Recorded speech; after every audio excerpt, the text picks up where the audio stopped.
Principal Matters Podcast, episode 465. Hi, friends. This is Will Parker, host of Principal Matters, along with my co-host, Dr. Jen Schwanke, where each week we bring you inspiring, innovative, and imaginative ideas. Jen, this week we're going to be having a great conversation with Derek Cantrell, just a wonderful leader who tells a story about transitioning two schools into one. And before we do that, though, sometimes we do Q&A, sometimes we do updates. I want to do a quick update because this is just one of those funny stories that we haven't told to listeners, but I've actually told it to some friends. Can we tell the story about our photo op? That was such a, oh God, what a wild story that was. Wild. Well, I'll set the stage, or okay. You can set this. Okay, I'll set the stage because I went first. Okay, you go first. Okay, so you guys, I needed a new headshot. So I called Peter's Photography, which is, about a half a mile from where I work. No, maybe 2 miles from where I work. And I go, and I'm kind of, smiling and click, click, click. And the owner said to me, "What is this for?" And I said, "Oh, a podcast I do." And he said, "With who?" I said, "William D. Parker." And then, Will, what happened? And then the next thing I know, I'm sitting in an airport waiting for a connecting flight, and I get this photo from you and the owner, whose name is Brian Killian, and there you two are smiling together, and my worlds have collided. Right. Because I've got Jen Schwanke, co-host of my current life show, and then I've got Brian Killian, old friend from my old life, because we were grade school buddies. Back in West Tennessee, and I knew he lived up in the Columbus area, but I hadn't let you know I was coming because I was doing some PD there. And so, fast forward, Brian sends me a text. Next thing I know, I'm loading the plane with him saying, "I'm going to get Jen back here." And I land in Columbus. I've got time because my event is until the next day. So the next thing I know, there we are back at his studio. Yeah. Getting so headshots. We're texting. Brian and I are texting as Will is 30,000 feet in the air. He lands. He has texts that say, "Come straight to Brian's." I found a shirt in my backpack or something to wear. We go back in. So there's Brian's friend and by the way, Brian had pulled out pictures of Will in like 6th grade, or maybe you were 6. I don't know. Super fun. So we had a photo shoot, and then you went and hung out with Brian that evening, right? Yeah. So we did. We were able to reconnect. Man, just Small what a world. Delightful reconnecting with an old friend. And man, so thank you, Jen, because you reconnected me with an old buddy. And we have some great new headshots for our website and for the podcast app. And it's so funny because literally I just changed in the bathroom too, on what I was going to be speaking in the next day. I'm still in my jeans. And so if you want to see any of those headshots, you can go to our website and check those out. So Jen, we'll save a Q&A for next time we're together. But I want to just encourage listeners today to enjoy this conversation with Derek Cantrell. And if you haven't signed up for our newsletters, you can sign up for ours through my website at williamdparker.com. And Jen, how can they sign up for yours? They can go to jenschwanke.com and enter their email address, and you'll get something every Wednesday, a little treat in your inbox. All right, friends. Thanks for doing what matters, and we'll talk to you again soon. Let's take a moment to thank our sponsors, and then we'll be right back. At Principal Matters, we talk a lot about leadership, culture, and building strong school communities. And this fall, I want to invite you to a powerful event where we will take those conversations even deeper. On September 24th through 25th, Aptigy's School CEO Conference in Little Rock, Arkansas, is bringing together K-12 leaders from across the country to explore one big question. How do we break through the noise and connect with families in today's competitive education landscape? This year's theme, What Parents Want, dives into research-driven strategies for parent engagement, enrollment growth, and building trust.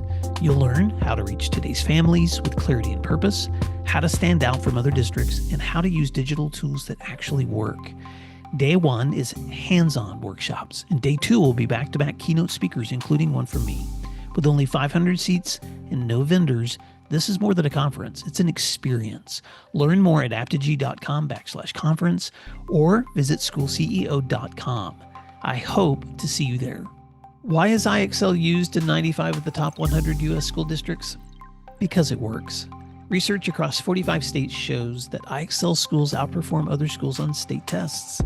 With IXL, you get a personalized online learning and teaching solution that helps you improve achievement, empower teachers, track progress, and more.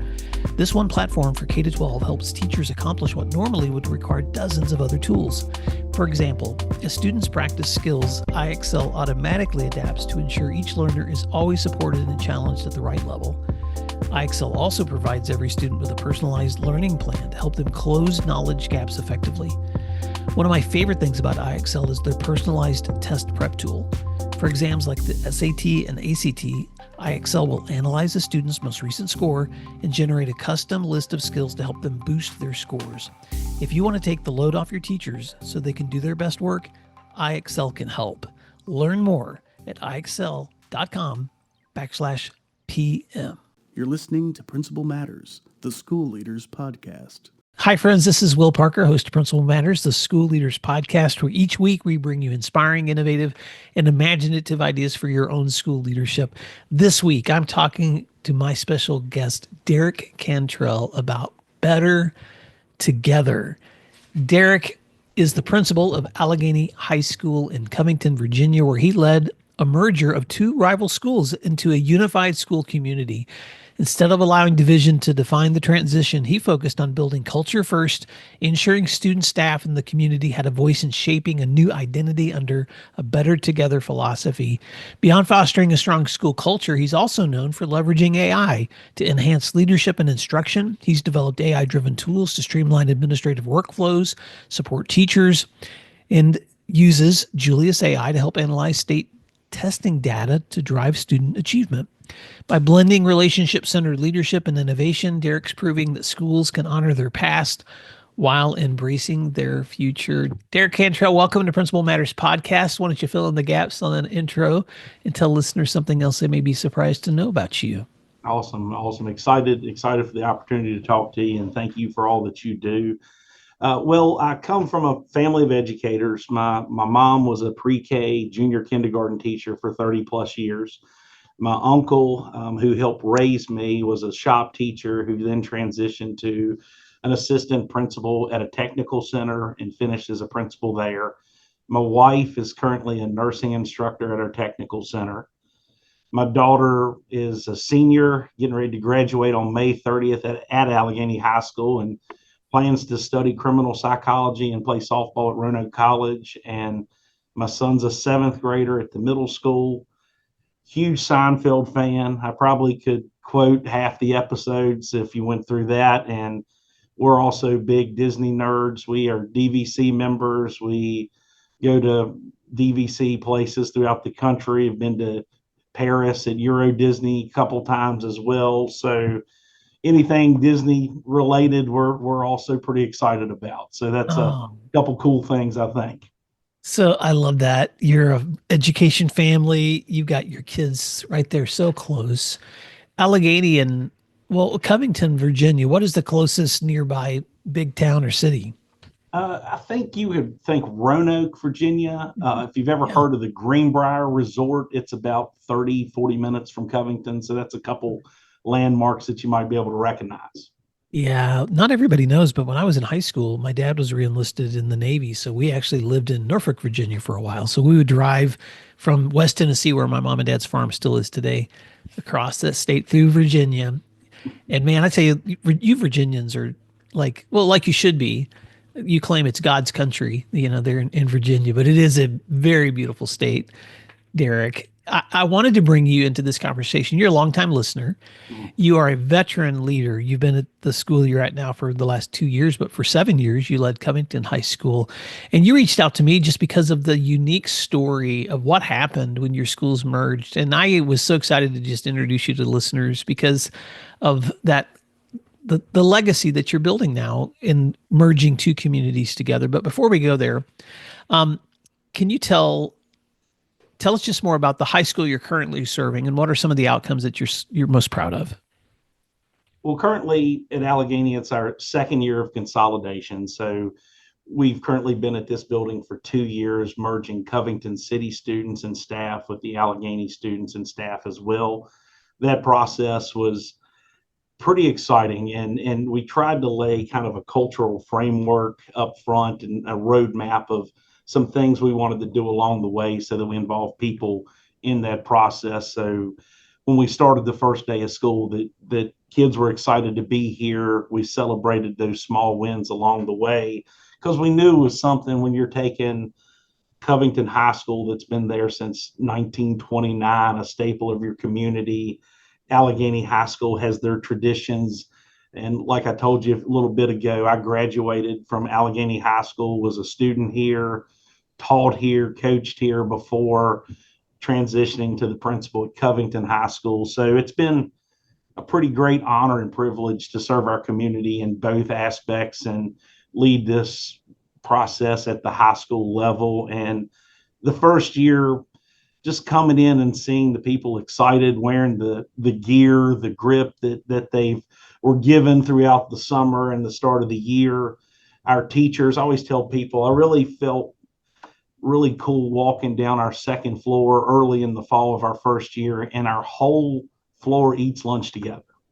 The math teachers, science, special ed teachers that are up there, they're all in one room. And if you know high school folks, that's not normally the case. Yeah. So that was really cool to see. And, it took a couple weeks, and it just felt like it was a regular school. That people got along, and you saw smiles on people's faces. But we were really excited to be able to offer more opportunities for kids, whether it be honors classes, dual enrollment, more electives within their core areas.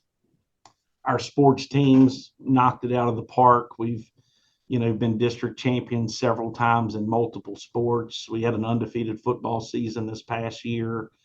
And I really think that culture piece, our sports team started practicing in the fall, probably the spring and summer before the school year started. And those relationships that they built really helped as we started our school year. So that was really exciting to see as well.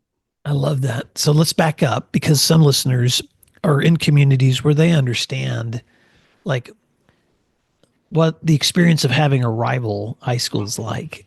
Some people may work or live in communities where they've never had that experience of imagining what it's like to merge two schools that have historically competed. And when you live that close in proximity, I mean, there's a lot of pride involved in who you are and your identity that's involved. And two different mascots. So back us up a little bit. I'm just curious, let's go a year or however long it took before then. How far in advance were you guys able to start imagining those transitions? And how did you work through some of those difficult questions like identity and logo and mascots and things like that? No, it definitely, along that journey, traditions become, a vocal point. And that's one of those areas that people have strong feelings about. And how do you keep those traditions while also merging new things? The process, both school division school boards voted on it, I want to think in 2021, so that it was approved. We were a consolidated division 1 year before the high schools came together in the fall of 23. So the first year of consolidation, there were still Covington and Alleghany High School within there. I mean, like you said, we played for the Brackman Cup in football. The whole community's there with their, the Mountaineer gear for Alleghany, the Covington Cougars as well. But that process, almost probably a 2-year process of getting there for sure. The kids were able to vote for colors. We changed our colors to the Navy and Carolina. We did keep the Cougar mascot from Covington. We did redesign it. We had input from varsity sports, I believe, that helped kind of design our logos and all that different aspects as well. And the groups met and worked together to kind of fit that in, and worked on what facilities we would utilize to play. So there's a lot of things that went there. And kind of one of the neat things we tried to do throughout that process was celebrate all the steps along the way. When we had the news come in when we unveiled the mascot and the logos and the colors, and had the kids a part of that process. And I think we had a band uniform that we had ready at that point as a demo to show that off. Throughout the summer, as we painted the school, painted the lockers, and put logos on the front door, we took pictures and put them on Facebook and social media just to celebrate the small steps and just keep that excitement rolling. And some of the things that I thought was important, it was how do you get people to feel comfortable about the transition? It was I was hired in October before the school year started, but still working in my current position at Covington High School. And then I was able to get assistant principals in February. So then I had a team. So it was a little bit of time working with division leadership on the process of staff and how that would work and hiring people for the roles that were already there. Our division did a great job of having events and activities they called mingle sessions, where all secondary folks got to a PD afternoon. They fed us. We did some team building activities, got to tour Alleghany High School and Covington, because Covington is where the current middle school is. So teachers could go into rooms and talk to people, how does the furniture work, the computer stuff, and just answer some of those questions that people get worried about. But as we move forward, getting the kids down here from Covington was a thing we wanted to do. We had our leadership team from the kids come down and shadow Allegany's leadership students for a day, come back and talk to our students at Covington. Then they wanted to have some evenings where their parents could come in and just tour the school with nobody here. So we offered that. The AHS leadership kids came and gave those tours. We gave away T-shirts and stickers that they could put on their cars throughout that, just anything we could to, sell our product and our brand for sure and make people feel comfortable. So many different events throughout that time. And summer, we had summer fun activity nights, movie nights, game nights, fed people shirts, drawings, and all that. Just can we build relationships along the way before it started? And the more we could do that outreach and get people in, we felt that would help us at the start. All right. You know what I'm going to do? I'm going to stop, Derek, and just talk to listeners for a minute, because what you just described is such, I think, a strong description of culture building. I mean, so I may be listening to this and thinking, well, I'm not consolidating schools. So, I mean, that's a great story, Derek.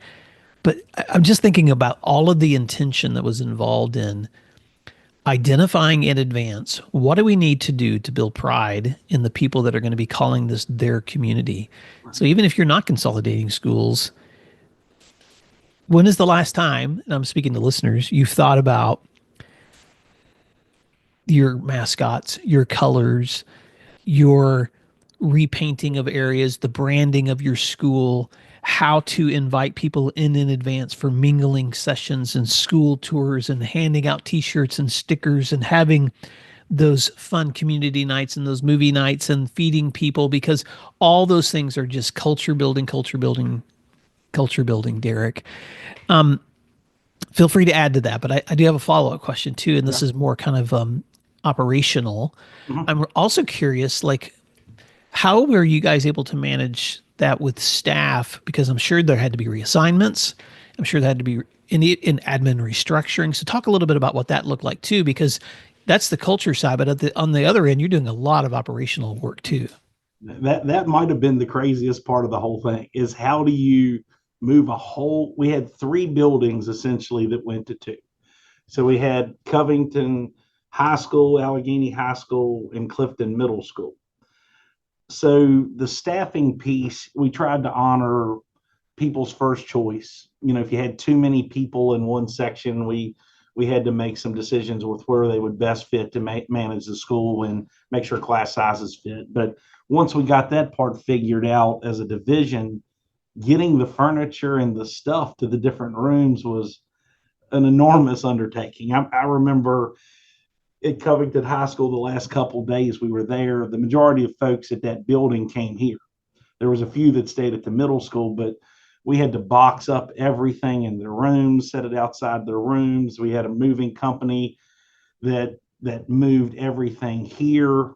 Then everything from the middle school went to the high school at Covington. So, I mean, it's a miracle it all happened, because it was kind of crazy to walk through the cafeteria in the summer at Covington and see boxes 8, 10 levels high in room numbers. And, it was a lot of moving parts, as I like to say with that. And the school division did a great job of making that transition work, getting people in, getting things painted, making it fresh and new, making those colors that in both buildings that had to be adjusted. So when kids came in, it felt like a new atmosphere. So from the maintenance part, the moving the furniture part to painting, it was a huge undertaking, and wild that we were able to get it done and start school right around Labor Day or so, to be honest.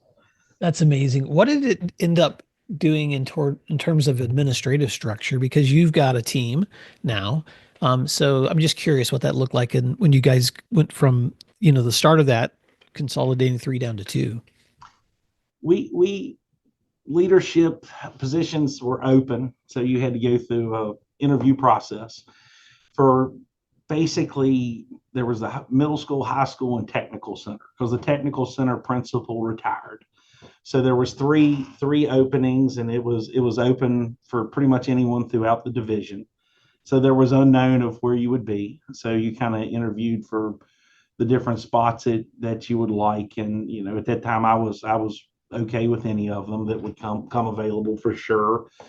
And once those people were selected, it was a good bit of time before the assistant principals came on board. So you kind of went through a period of unknown of kind of creating that cultural roadmap by yourself with the division, but not having your admin team at the school level. So once those folks got in place, you could kind of hit the ground running, have your department meetings, start having those weekly or twice a month memos of here's what we're doing, here's how we're making scheduling work, here's things we're going to be doing this summer, here's how we're working on hiring the other assistant principal. Keeping people in that communication loop we thought was huge, and we worked hard to do that throughout the process so people knew where we're at, what we're doing, and how we were moving forward. Wow. So if I'm understanding you correctly, while you guys were planning all of this in advance, you were chosen for that new role in October, the year before that new school year started. Right. And so you're already anticipating what this is going to look like as you're looking forward. And then you had the summer to make all the moves take place. And then, but by that spring, you've already identified your assistant principals too. So when you guys stepped in, man, you're on the ground running, in terms of what that new school looks like. So how many students are you currently serving now at the high school, and who else is on your team? Well, we have about 825, so we're a 9 through 12 high school. Covington was unique. It was an 8 through 12 high school. So we had 8th graders there. So I've had the luxury of having my daughter for 5 years. So I think she's about ready to go to college and get away from me to a point. Yeah. But so that was unique. Our leadership team, we have Charity Hale, who's our assistant principal. She taught at Covington High School for a long time and was our athletic director. Right before the school merger, she came to Alleghany as the AD and then transitioned to an assistant principal role. So that was great to have her here. And she had been with the kids at this building. So that was a huge impact to know those faces and that part. The assistant principal that I had at Covington High School at the time, Chris Jones, was going to be an AP here, but then he got a position at the elementary school. So I was really excited for him to have that opportunity to lead and go. So we were able to hire 2 new folks. One had been a teacher in Alleghany and a principal in Bath County. So it was great to bring in someone that had been a principal away and have some perspective, is Jennifer Rather. And then we were also able to pick up Timothy Cochran, who was a CTE administrator and had been an administrator in some other divisions away from Alleghany, and actually had went through a consolidation process of his own. So that was kind of really nice to have. And, we've sadly, Mr. Cochran passed away this year in February, and that was kind of a devastating hit to us. And we've been, trying to work through that as an administrative team and a little bit shorthanded. And he brought a lot of great ideas. And I know when we interviewed him, it was just like, we want him to be a part of this, because he worked well with people, communicated well with kids, and could have those disciplinary discussions. And when the kid leaves, they know that he felt their best interest and wanted them to be successful. So that's definitely been a challenge this year for us. Well, thank you for sharing that, and kudos to you and your team. And I'm sorry for your loss too. We've talked about the structural moves. We've talked about some of the culture, the branding, your staff transitions too. But something else I wanted to talk to you about, Derek, and I mentioned this in the intro, is now that you guys are on, in place, and you've been able to stay unified with this new identity. You've also, now that you're doing school, you've also been trying to figure out, okay, as a community that now has this, I mean, and let's face it, small towns with schools, the entire community's identity revolves around that school. Right. And so that's also a beautiful thing, because you show up every single day knowing that this is the place where people want to belong, and we're going to keep that culture thriving.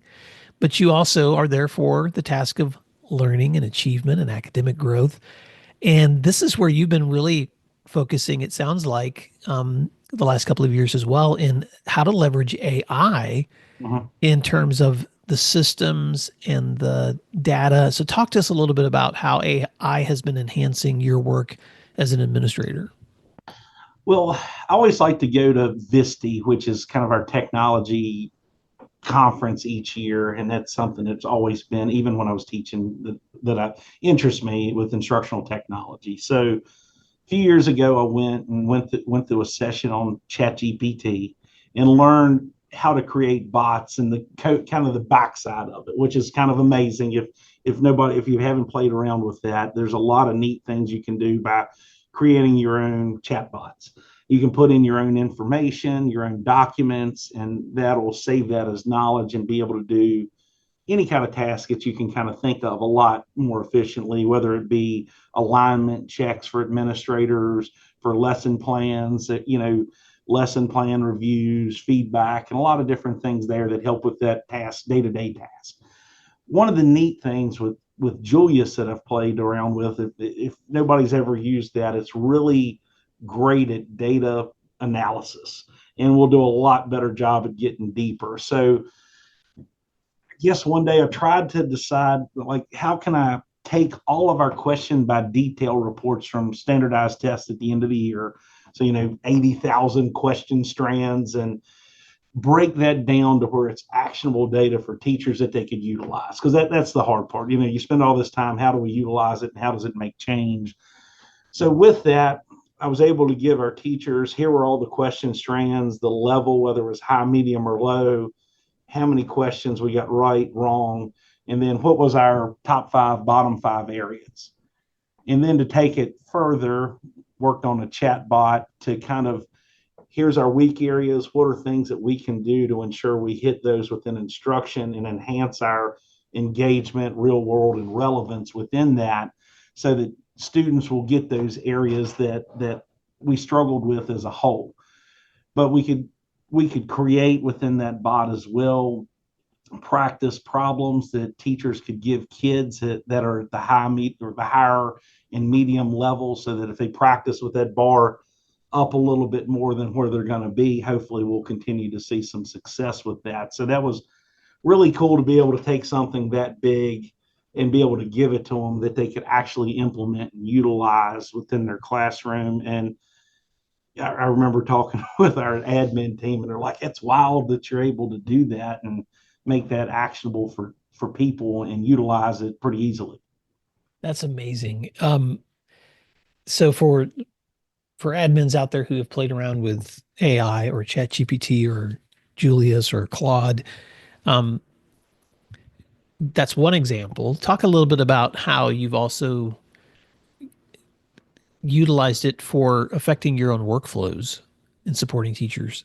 Yeah, it does a great job, for the things that eat up our time, that you can tweak. I always like to think as well, the more you put into the chat bot, the more that you put into your communication with the prompting, the more it comes out with what you're asking it to do. So follow-up questions, I think, are huge. We've created some admin chat bots that we share within the group that, like I say, help with alignment checks, lesson plan reviews, walkthroughs, where we can go into a walkthrough and take notes of what we actually see and specifics, actual things, come back, run it through our chat bot, and give feedback that's not as biased. It's more, tailored to what we want it to be based upon the knowledge that's in that bot. And we've had some trainings this year with Strong and Associates that really focused on, how to make that tighter for our group, but also make it actionable for things that teachers can do to help grow.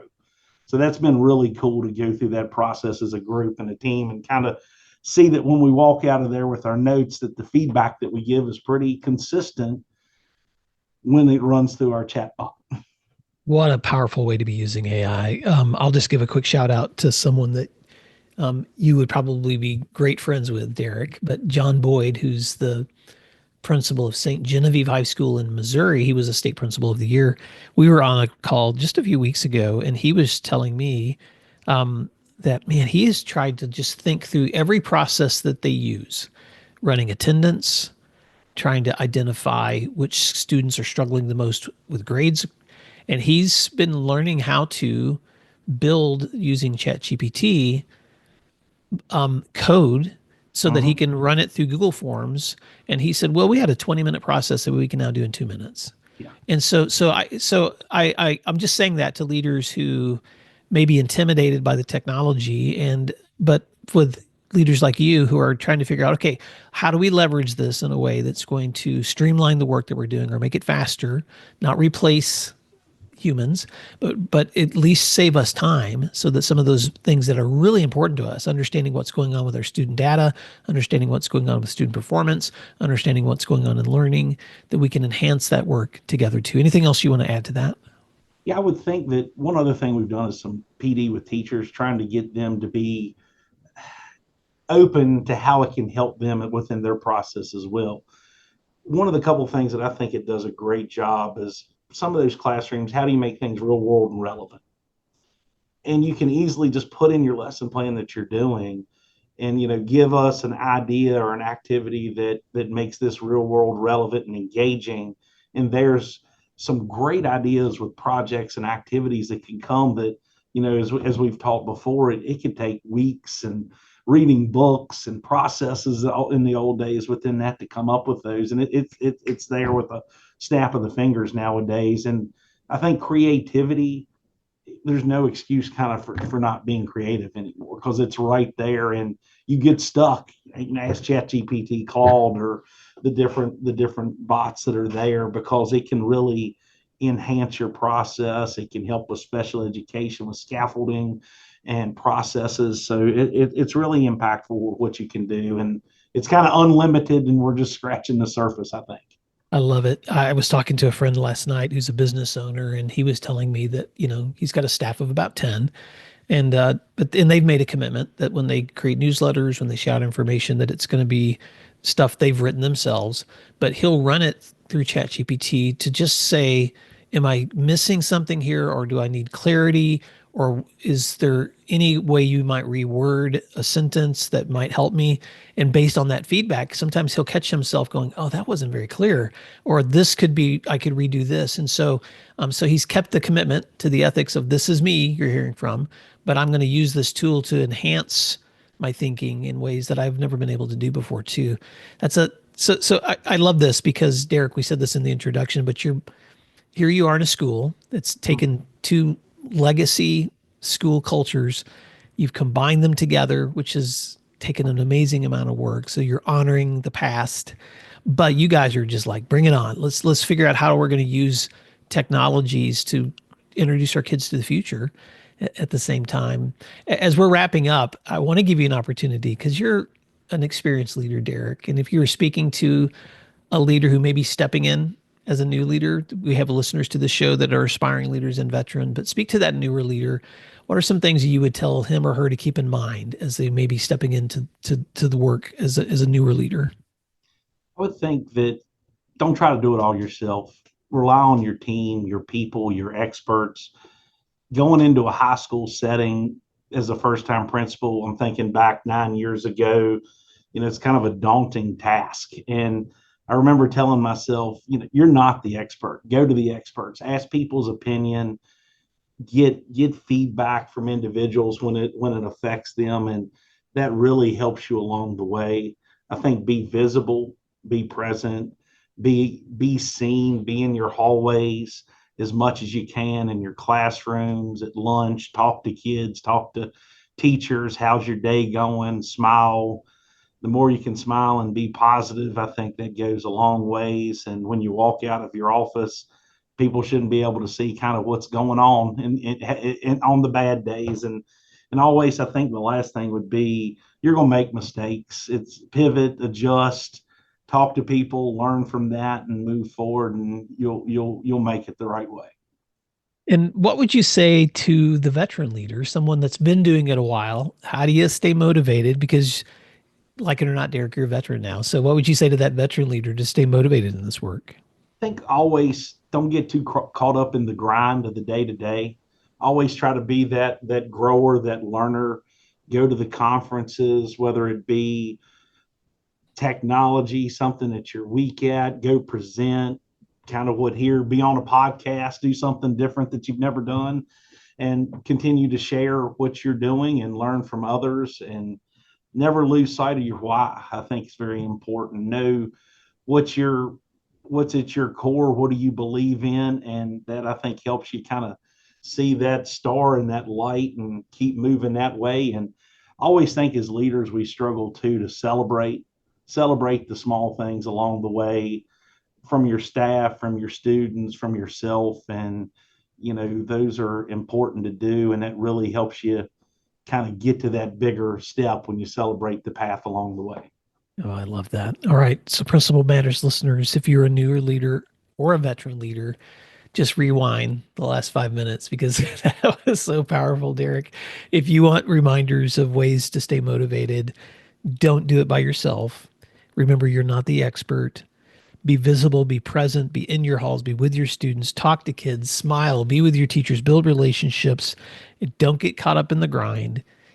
Always find ways to stay creative and relevant, whether that's presenting the things you're learning, being on a podcast like this one, but sharing out the things you're learning and celebrating all those small wins, because, man, you don't need to wait till the big win to celebrate the small wins. Derek, what a privilege to have you in the room. As we wrap up, I just want to give you an opportunity to tell listeners how they can stay connected with you, and any parting words of advice you'd like to share with leaders as they're trying to make a better together future for their schools. Twitter, I try to use Twitter. It's changed a lot, I think, over the years with it. It was great to do some of those Saturday chats and some of the things along the lines there. Derek Catch 19 on Twitter, also on LinkedIn as well. I've been trying to do a little bit of work with Neurovant, with some consulting with AI there. So there's a couple places. I think always, if anybody has a question and wants to email or talk, email me and I'll gladly talk or help in any way that's possible. And I think to kind of leadership, isn't about being the spotlight. It's about creating something that lasts beyond you, and something that people can feel proud about as you come in. And I think that going with that better together, bringing our community together to offer more for kids and opportunities, hopefully, that'll continue here, and we'll keep growing with our culture and doing good things.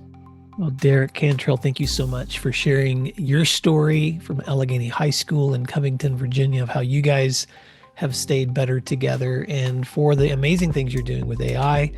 Thank you for the amazing work that you're doing, inspiring your school. And thank you for sharing today with the Principal Matters listeners. And Principal Matters listeners, thank you for learning, because what you do matters. And we'll talk to you again soon. Thank you for listening to today's episode of Principal Matters, the School Leaders Podcast. If you enjoyed the show, would you take a moment and like, share, subscribe, or leave us a review? In fact, if you share it out with a friend, even more people can become a part of these conversations. Sign up for our newsletter at williamdparker.com for even more free resources. And don't forget to check out our website to learn more about our books, professional development offerings, Grow Academies, masterminds, executive coaching, and keynote presentations. Wow, let's keep learning together. And thank you for doing what matters. Principal Matters.